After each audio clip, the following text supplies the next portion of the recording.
Hello, everyone. Welcome to the Newsbrowse News broadcast.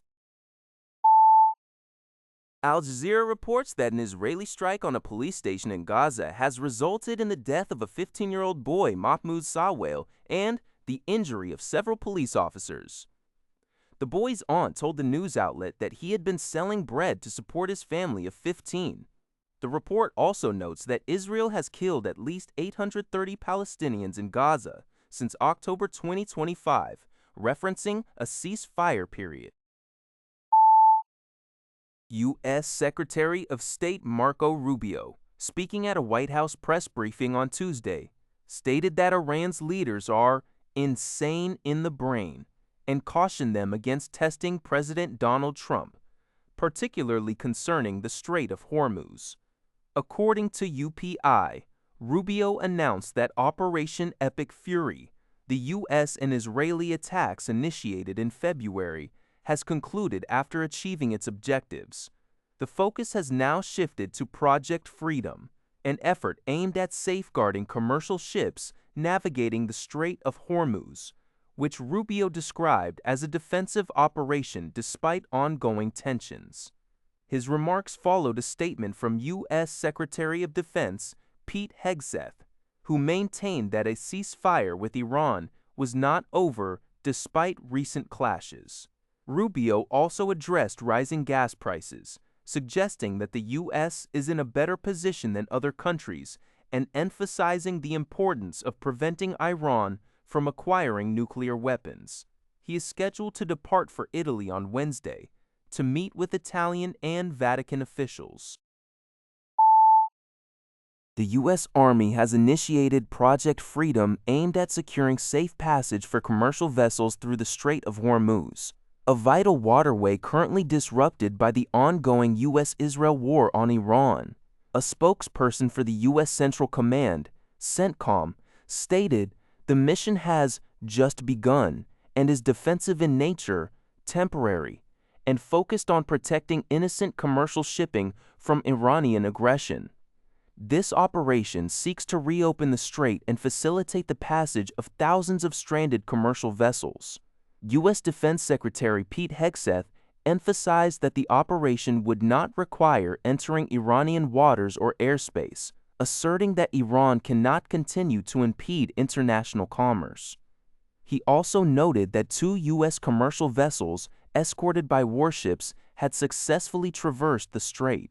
Al Jazeera reports that the U.S. military claims Iran's denial of crossings is false, with shipping company Maersk confirming a U.S.-flagged ship's exit under escort. The conflict has led to disruptions, pushing up commodity prices globally, and has resulted in civilian casualties, according to U.S. Secretary of State Marco Rubio. The U.S. aims to clear a passageway to restore freedom of navigation. U.S. Secretary of State Marco Rubio declared on Tuesday that the U.S. military campaign against Iran, which commenced on February 28 in conjunction with Israel, has concluded. Speaking at a White House briefing, Rubio stated the operation is over. Epic Fury, as the president notified Congress, we're done with that stage of it.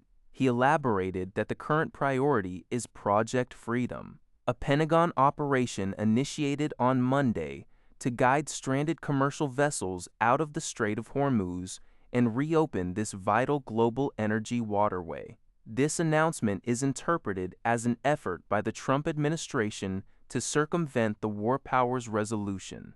Rubio reiterated President Trump's assertion that the 1973 law limiting presidential war powers is 100% unconstitutional. The administration had previously notified Congress that hostilities against Iran had terminated upon reaching the 60-day legal threshold. However, President Trump has not ruled out future military actions should talks falter.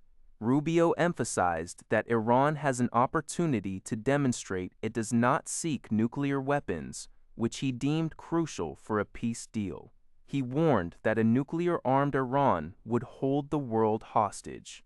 The article from Xinyanet, published on May 6, 2026, also recalls the joint U.S.-Israel strikes on February 28, which resulted in the death of Iran's supreme leader, Ali Khamenei, and senior commanders, and Iran's subsequent retaliatory missile and drone attacks.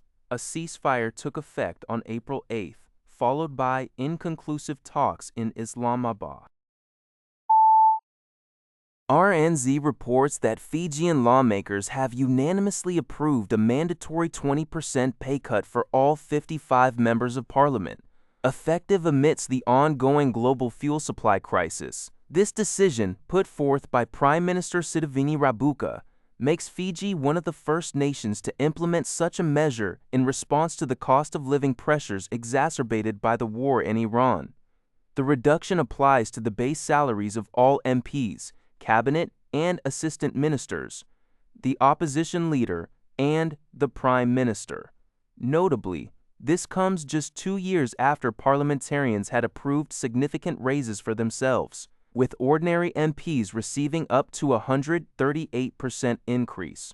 Rabuka stated the temporary adjustment aims to mitigate the impact of rising costs on ordinary households, rural communities, and small businesses, serving as a signal of solidarity and responsive leadership.